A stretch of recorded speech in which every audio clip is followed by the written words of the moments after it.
नमस्कार दोस्तों, मैं कमल आप सभी का स्वागत करता हूं आज की क्लास में। और आज हम डिस्कस करने वाले हैं SSC JEE civil previous year के क्वेश्चंस के बारे में। और सब्जेक्ट है हमारा आरसीसी यानी कि रीइंफोर्स्ड सीमेंट कंक्रीट। उसमें लेक्चर है आज का लेक्चर नंबर 5। इससे पहले ऑलरेडी मैं 4 लेक्चर्स की बात कर चुका हूं। अगर आपने 4 लेक्चर नहीं देखे तो आप मेरे प्लेलिस्ट में जा करके उन 4 लेक्चर्स को देख सकते हैं। बहुत ही अच्छे क्वेश्चन हैं, डिस्कस करने वाले हैं आज। चलिए, पहला क्वेश्चन है हमारा, The allowable tensile stress in high yield strength of deformed steel struts used in reinforced cement concrete is in Newton per mm square। यानी कि हमारे पास कोई भी रीइंफोर्स्ड सीमेंट कंक्रीट का कोई भी स्ट्रक्चर है और उसके अंदर हमने स्ट्रिप्स प्रोवाइड किए हैं। तो ऑब्वियस सी बात है कि ये बीम के लिए कहना चाह रहा है, बीम में ही हम लोग स्ट्रिप्स प्रोवाइड कराते हैं। और वो जो स्ट्रिप्स प्रोवाइड किए गए हैं वो हाई यील्ड स्ट्रेंथ डिफॉर्म बार से बनाए गए हैं। उसकी एलोएबल टेंसाइल स्ट्रेस कितनी होगी? तो पहली बात ये है कि HYSD बार कौन से होते हैं। देखिए, हाई यील्ड स्ट्रेंथ डिफॉर्म बार जो होते हैं वो हमारे HYSD बार बोलते हैं। इन्हें क्या बोलते हैं? HYSD बार भी बोलते हैं।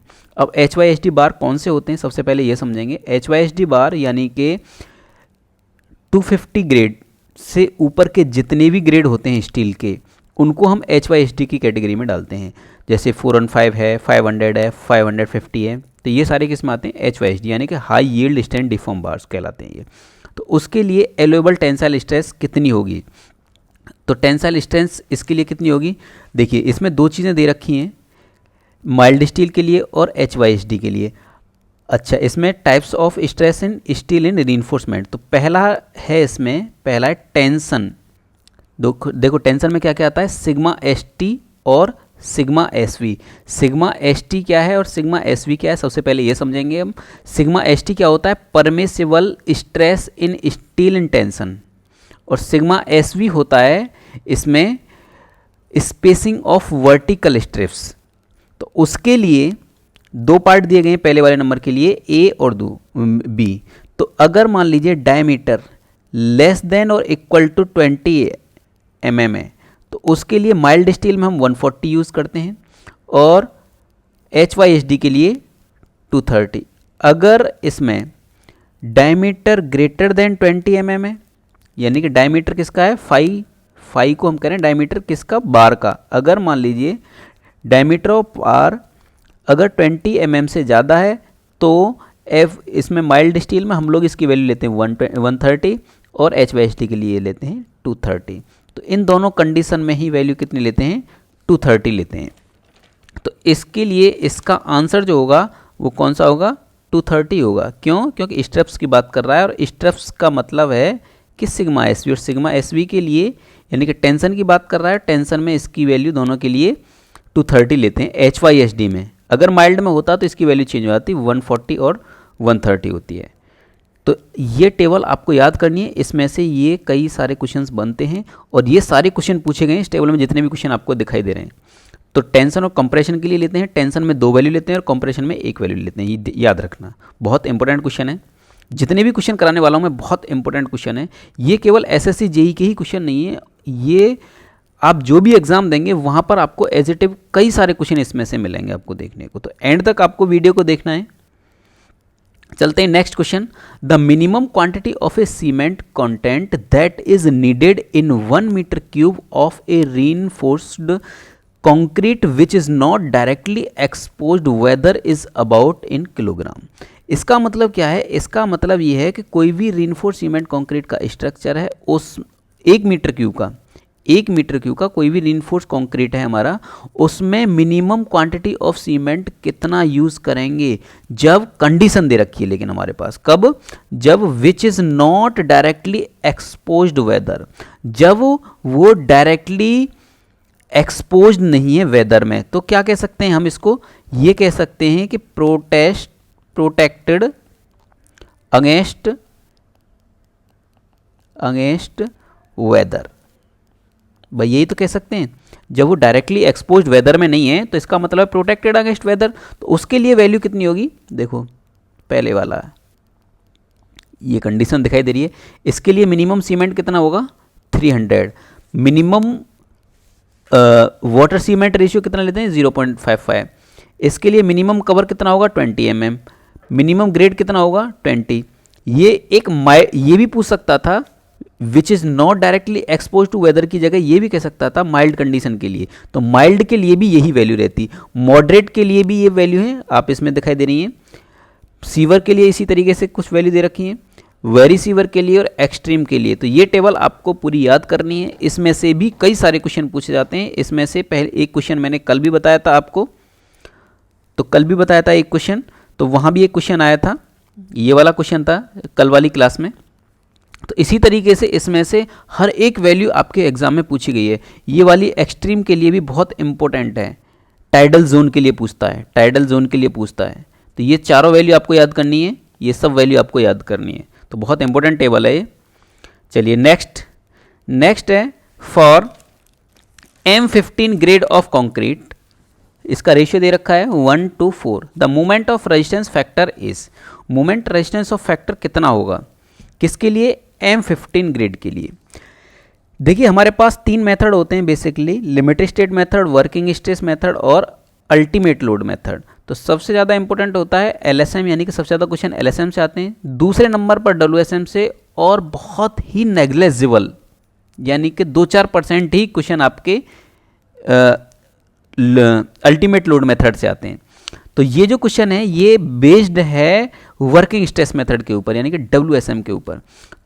तो यूजिंग वर्किंग स्ट्रेस मेथड हम जानते हैं, देखो ये वाला फॉर्मूला है, इसी फॉर्मूले से निकल के आया है ये, M = θ/BD²। तो देखिए इसमें समझना है हमें, तो थीटा का फॉर्मूला क्या होता है हमारे पास, θ = ½ CJK, और C का जो फॉर्मूला होता है, C का फॉर्मूला क्या होता है σ/CBC। C जो होता है, C एक तरीके से यहाँ पर क्या होता है σ/CBC होता है, और σ/CBC क्या होता है permissible stress in concrete in bending compression. अच्छा C हो गया है, C को हम σ/CBC कहते हैं, और J, इसमें J का फॉर्मूला क्या होगा, J का फॉर्मूला ये है J = 1 - K/3, और K क्या है यहाँ पर, K equal to neutral axis factor है ना, तो K = MC/T/MC होता है ये, और M यहाँ पर क्या है मॉडुलर रेशियो, मॉडुलर रेशियो का फॉर्मूला 280/3 σ/CBC होता है। T क्या है यहाँ पर टेंसाइल स्ट्रेस इन स्टील। अब हमने मान लिया एज्यूमिंग Fe250 एंड M15। अब देखिए यहाँ पर σ/CBC की वैल्यू, σ/CBC को ही तो हम C कह रहे हैं, तो C की वैल्यू हम लेंगे 5 Nm/mm²। 5 Nm/mm² क्यों लेंगे, क्योंकि हमारे पास फॉर्मूला होता है σ/CBC का, σ/CBC = होता है FCK अपॉन में FOS। FOS मतलब फैक्टर ऑफ सेफ्टी, अभी आएगा डिस्कस करेंगे आगे। तो FCK की बात करें तो M15 है, M15 का मतलब 15 है ना। FOS factor of safety for concrete कितना लेते हैं WSM में 3, तो ये वैल्यू आएगी σ/CBC की 3, इसी वजह 5 आएगी। तो इसी वजह से जो C की वैल्यू है वो हमने कंसीडर की है 5, और T की वैल्यू होती है T = होता है σ/ST, और σ/ST की जो वैल्यू है, σ/ST की वैल्यू कितनी है हमारी, देखो यहाँ पर देखेंगे σ/ST की वैल्यू, ये σ/ST था, और σ/ST को हम क्या कहते हैं permissible stress in steel in tension. Permissible stress in steel in tension के लिए इसकी वैल्यू कितनी होती है, किसके लिए माइल्ड स्टील के लिए, माइल्ड स्टील किसको कहते हैं Fe250 के लिए, तो Fe250 के लिए ये कितनी होती है 140। तो हमने ये वैल्यू ले ली, यहाँ पर σ/ST की वैल्यू ले ली यानी कि T की वैल्यू, और σ/CBC की वैल्यू यानी कि C की वैल्यू 5 मिल गई हमें।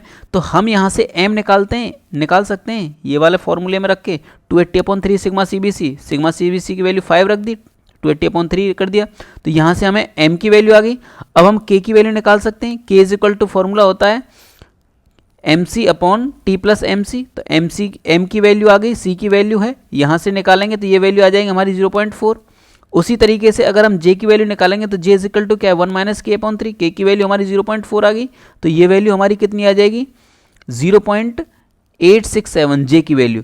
उसी तरीके से अब हमारे पास फॉर्मूला क्या होता है थीटा का फॉर्मूला होता है ये ½ CJK, तो ½ सी की वैल्यू 5 और जे की वैल्यू 0.867 और के की वैल्यू 0.4, तो थीटा की वैल्यू यहाँ से आ जाएगी 0.87। यही एग्जाम में पूछा था हमें, क्या पूछा था, मोमेंट रेजिस्टेंस फैक्टर, और थीटा को हम क्या कहते हैं, मोमेंट रेजिस्टेंस फैक्टर कहते हैं। तो ये आंसर इसका ए होगा। अब moment of resistance factor M15 that is M is equal to formula क्या है हमारे पास, थीटा बी डी स्क्वायर, तो थीटा की जगह हमने 0.87 रख दिया बी डी स्क्वायर, तो ये मोमेंट रेजिस्टेंस निकल आया और मोमेंट रेजिस्टेंस फैक्टर थीटा की वैल्यू 0.87 आ गई। तो देखिए इतना लेंथी क्वेश्चन आया है आपके एग्जाम में। तो अगर देखा जाए तो आपको कम से कम 3 से 4 मिनट तो इसमें आपको एग्जाम में सॉल्व करने में लग जाएंगे, लेकिन आपके पास उतना टाइम नहीं होता है, वहाँ पर तकरीबन आपके पास आधा मिनट होता है। आधा मिनट में आपको एक क्वेश्चन करना है। तो इस तरीके के क्वेश्चन, मैं नहीं कह रहा कि आपसे नहीं आते हैं क्वेश्चन, इस टाइप के क्वेश्चन आते हैं, लेकिन अगर इस तरीके का क्वेश्चन आता है तो आपको एग्जाम में सबसे पहले छोड़ना है इसको। जब आपके पास बाद में टाइम बचता है तो उसमें इस टाइप के क्वेश्चन को करिएगा, अदरवाइज इसको कुछ छोड़ दिएगा। अगर आपके पास टाइम नहीं बचता है बाद में तो आप इस टाइप के क्वेश्चन को मत करिएगा, छोड़ दीजिएगा, क्योंकि इस टाइप के जो क्वेश्चन आते हैं ना वो हमारा टाइम कंज्यूमिंग के लिए आते हैं, है ना। तो हमें ये नहीं कि मान लो भाई हमसे तो आता है तो क्या करेंगे, आप टाइम अपना कंज्यूम कर लेंगे। तो इस तरीके के क्वेश्चन को सबसे पहले कोशिश करिएगा, छोड़िएगा, बाद में टाइम मिलता है बस उसी में करिएगा, अदरवाइज नहीं मिलता है तो छोड़ दीजिएगा इसको। नेक्स्ट क्वेश्चन है, maximum allowable percentage of a tension reinforcement in RCC beam is. इसका मतलब क्या है, इसका मतलब है कि टेंशन रीइंफोर्समेंट आरसीसी का बीम है, उसमें मैक्सिमम परसेंटेज ऑफ स्टील कितना प्रोवाइड करा सकते हैं। तो मैक्सिमम परसेंटेज ऑफ रीइंफोर्समेंट कितना प्रोवाइड करा सकते हैं, 0.04 BD। देखो यहाँ पर क्या है, दो चीज़ें हैं, ये क्रॉस सेक्शन है, मान लीजिए यहाँ पर ये बीम का कोई ये क्रॉस सेक्शन ले लिया मैंने, ये बीम का, ये न्यूट्रल एक्सिस होती है, यहाँ पर नीचे ये रीइंफोर्समेंट प्रोवाइड करा दिए। तो देखो ये वाली जो डेप्थ होती है बिल्कुल ऊपर से नीचे तक, इसको कैपिटल डी कहते हैं, और ये वाली डेप्थ होती है, इसको हम लोग इसके सेंटर से इसको इफेक्टिव डेप्थ कहते हैं, ये ध्यान रखना। तो मैक्सिमम रीइंफोर्समेंट के लिए प्रोवाइड कराएंगे capital D, B into D, ध्यान रखना। तो यानी कि 4% ऑफ द टोटल एरिया, तो कितना होता है, इसका आंसर क्या होगा, ये। तो ये हो गया मैक्सिमम। और मिनिमम के लिए क्या होता है, मिनिमम के लिए वाला हमारा फॉर्मूला होता है, ये वाला भी क्वेश्चन पूछा गया आपके एग्जाम में, तो आपको ये भी याद करना है, AS upon BD is equal to 0.85 upon FY। AS क्या है, area of tensile reinforcement, B width of the beam, D क्या है, D effective depth of beam. तो देखो मैक्सिमम के लिए कैपिटल D याद रखना है और इसके लिए स्मॉल d होता है, ये ध्यान रखना है दोनों चीज़ें। तो ये मिनिमम के लिए आपका फॉर्मूला और ये आपका मैक्सिमम रीइंफोर्समेंट है, कब, आरसीसी बीम में। नेक्स्ट क्वेश्चन पर चलते हैं। If the thickness of a structural member is small as compare to its length and width, its classified as. कह रहे हैं कि भाई कोई भी हमारा स्ट्रक्चरल मेंबर है, उसकी जो थिकनेस है वो क्या है, लेस देन है, किससे, as compare to length and width से। तो यानी कि लेंथ और विड्थ क्या है, ज़्यादा है, और थिकनेस क्या है, कम है। तो उस टाइप के स्ट्रक्चर को हम कहते हैं 2D। क्या कहते हैं, 2D, यानी कि 2 डायमेंशनल स्ट्रक्चर। इसका बी आंसर होगा। देखिए यहाँ पर अगर मान लीजिए 2D में क्या आता है, हमारा स्लैब आता है। अगर मान लीजिए हम बात करें स्लैब की, तो स्लैब में क्या होता है, थिकनेस उसकी लेस देन होती है। देखो ये वाली थिकनेस है, आपको दिखाई दे रही है इसकी, ये थिकनेस है, थिकनेस है, ये थिकनेस कम होती है किसके कंपैरिजन में, ये मान लो लेंथ है इसकी, ये मान लीजिए लेंथ है, और ये मान लीजिए विड्थ है। तो ये विड्थ है और ये लेंथ है। लेंथ और विड्थ के कंपैरिजन में जो थिकनेस है ये बहुत कम होती है। इस टाइप के स्ट्रक्चर को हम क्या कहते हैं, 2D, यानी कि 2 डायमेंशनल। एक होता है 1 डायमेंशनल। 1 डायमेंशनल में क्या होता है कि कोई भी एक डायमेंशन बहुत ज़्यादा होती है, 2 डायमेंशन से, यानी कि विड्थ और डेप्थ से। तो उसको कहते हैं हम 1D। 1D का एग्जाम्पल क्या होगा, कॉलम। कॉलम का देखो ये एक डायमेंशन ले ली हमने, यानी कि इसकी हाइट ले ली। हाइट क्या है, हाइट लें, अब लेंथ बोलें इसको, लेंथ इसकी बहुत ज़्यादा है किसके कंपैरिजन में, विड्थ और डेप्थ। मान लो ये विड्थ है और ये डेप्थ है, विड्थ और डेप्थ के कंपैरिजन में इसकी हाइट ज़्यादा होती है, यानी कि लेंथ ज़्यादा होती है, तो उसको हम लोग 1D कहते हैं, ये ध्यान रखना। तो कॉलम और बीम जो आते हैं वो 1D में आते हैं, और जो स्लैब है आपका स्लैब 2D में आता है, ध्यान रखिएगा। Next, factor of safety is the ratio of, factor of safety किसका रेशियो होता है? फैक्टर ऑफ सेफ्टी रेशियो होता है yield stress to working stress का।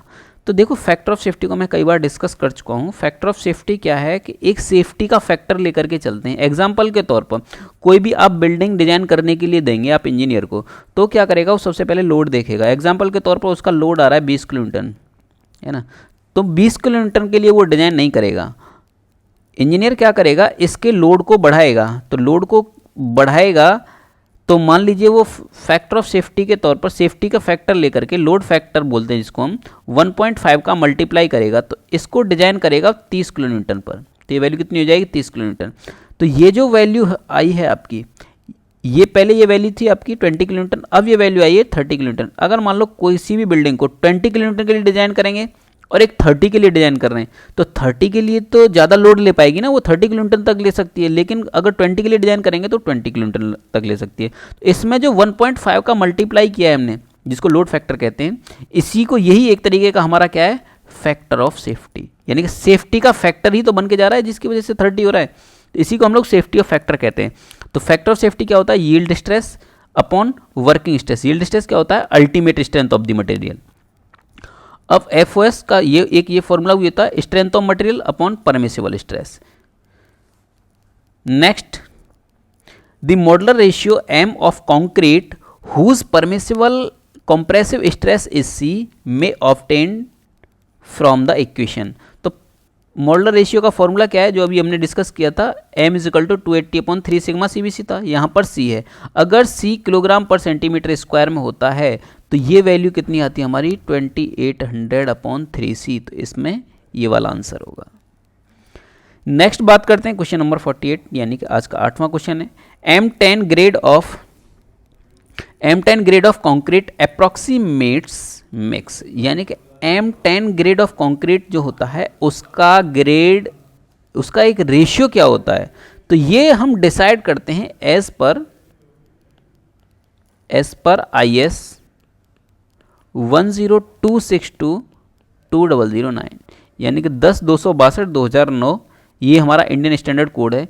ये डिसाइड करता है कि M10 का जो कोड रेशियो होता है वो 136 होता है, M15 का रेशियो 1:4 होता है, M20 का रेशियो 1:1.53, M25 का रेशियो 1:1.2 होता है।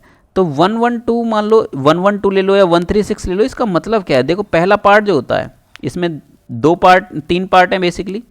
अब 3 पार्ट क्या क्या हैं? पहला पार्ट है, इसमें पहले पार्ट को हम लोग कहते हैं सीमेंट, ये सीमेंट का पार्ट होता है। दूसरा पार्ट होता है फाइन एग्रीगेट का, और तीसरा पार्ट होता है इसमें कोर्स एग्रीगेट का।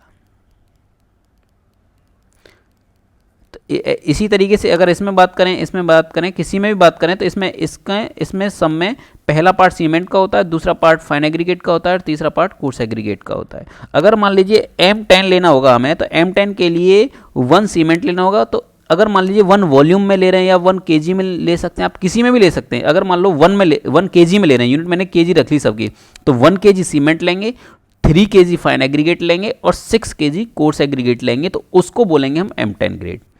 ठीक है, तो इसके लिए इसका आंसर क्या होगा? 136। ये सारे आपको रेशियो याद करने हैं, आपको ये सारे रेशियो पूछे जाते हैं एग्जाम में।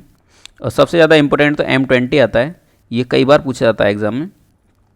If the stress in each cross section of pillar is just equal to its working stress, its form is called.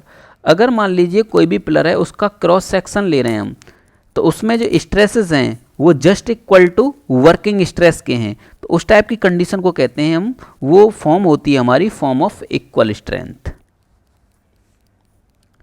Next, according to IS 456 the number of standard grades of a concrete mixes is, बहुत important है, very very most important question है ये कई तरीके से आता है। देखिए यहीं से कम 6 से 7 क्वेश्चन बन जाते हैं, यहीं से, इसी क्वेश्चन में से, क्वेश्चन नंबर 50 में से ही आपके 6 से 7 क्वेश्चन बन जाते हैं। देखते हैं किस तरीके से 6 से 7 क्वेश्चन बनते हैं। देखिए इसमें कह रहा है कि according to IS 456, Indian standard 456 code का नाम है, उसके हिसाब से number of standard grades concrete mix के कितने होते हैं, कितने होते हैं। सबसे पहले तो इसके 3 ग्रेड होते हैं। देखो, पहला होता है हमारा ऑर्डिनरी ग्रेड ऑफ कंक्रीट, दूसरा होता है स्टैंडर्ड ग्रेड ऑफ कंक्रीट, तीसरा होता है हमारा हाई स्ट्रेंथ कंक्रीट। तो जो ऑर्डिनरी ग्रेड ऑफ कंक्रीट होता है उसमें 3 ग्रेड आते हैं। 3 ग्रेड कौन कौन से हैं? M10, M15, M20। तो कितने नंबर हो गए? 3 नंबर हो गए। उसी तरीके से अगर स्टैंडर्ड ग्रेड ऑफ कंक्रीट की बात करें तो स्टैंडर्ड ग्रेड में हमारे M25, 30, 35, 40, 45, 50 और 55। तो इसमें कितने होते हैं? 7 ग्रेड होते हैं, 7 नंबर्स होते हैं, ध्यान रखना। और हाई स्ट्रेंथ कंक्रीट में M60, 65, 70, 75, 80। तो इसमें कितने होते हैं? 5 होते हैं। अब इसके हिसाब से इसके अंदर पूछा गया था स्टैंडर्ड ग्रेड ऑफ कंक्रीट, तो स्टैंडर्ड ग्रेड ऑफ कंक्रीट का आंसर होगा 7। लेकिन सबसे महत्वपूर्ण बात बताने वाला हूं आपको यहां पर, एक ये है डेटा हमारा ओल्ड। अब नोट में आपको ये बात जरूर याद रखनी है, क्या बात है कि but according to amendment number 4, amendment number 4 हुआ है कब? मई 2013 में। उसके हिसाब से standard grade of concrete mixes क्या होंगे? तो कितने होंगे उसके अकॉर्डिंग? 8 होंगे। क्यों? क्योंकि ये जो वैल्यू है हमारी, इसकी वैल्यू जो M25 से लेकर के M55 तक थी, कब? जब ओल्ड डेटा था। तो अब जो वैल्यू हो गई है ये, अब वैल्यू हो गई है M25 से लेकर के M60 भी आ जाएगा यहाँ पर। तो ये ग्रेड कितने हो जाएंगे? 7 की जगह ये हो जाएंगे 8 नंबर, ये ध्यान रखना। अब उसी तरीके से हाई स्टैंडर्ड कंक्रीट की कितनी वैल्यू हो गई है? ऑर्डिनरी में कोई चेंज नहीं है, स्टैंडर्ड और हाई स्ट्रेंथ में चेंज हुआ है। तो ये M65 से लेकर के M100 तक ये वैल्यू चेंज हो गई है। तो इसमें जो ग्रेड आते हैं वो हमारे 8 ग्रेड आते हैं। तो यानी कि जो नया डेटा है, नए डेटा के अकॉर्डिंग ये वैल्यू चेंज हो गई है। उसमें ये वैल्यू आएगी 8 नंबर होंगे हाई स्ट्रेंथ कंक्रीट में, और स्टैंडर्ड ग्रेड ऑफ कंक्रीट में भी 8 नंबर होंगे। तो इसमें केवल 3 नंबर होंगे नए डेटा के अकॉर्डिंग। बट पुराने के according ordinary grade of concrete में 3, स्टैंडर्ड ग्रेड ऑफ कंक्रीट में 7 और high strength grade of concrete में 5। तो ये आपको बहुत महत्वपूर्ण बात बताई है मैंने, ये आपको जरूर याद रखना है। इसमें से और क्या पूछ लिया जाता है कि कौन कौन सा ग्रेड आता है ऑर्डिनरी कंक्रीट में, ये भी पूछ लेगा। स्टैंडर्ड ग्रेड में कौन कौन सा कंक्रीट आता है। अगर मान लीजिए यहाँ पर क्वेश्चन में ट्विस्ट कर देता है, इसको ट्विस्ट क्या करता है कि यहाँ पर अगर मान लो 7 नहीं होता, यहाँ पर होता 8, तो हम किस पर टिक करते? 8 पर टिक करते। लेकिन एक कंडीशन और बनती है, अगर मान लीजिए यहां पर तो 7 तो होता ही और यहां पर 5 की जगह 8 होता, तब हम किस पर टिक करते? तब करते हम 8 पर। क्यों? क्योंकि 8 वाला नया डेटा है, हमेशा हम नई वाली वैल्यू पर टिक करते हैं एज कंपेयर टू ओल्ड। मुझे उम्मीद है कि आपको आज के क्वेश्चन बहुत अच्छे से समझ में आए होंगे। थैंक यू, टेक केयर, मिलते हैं नेक्स्ट क्लास में।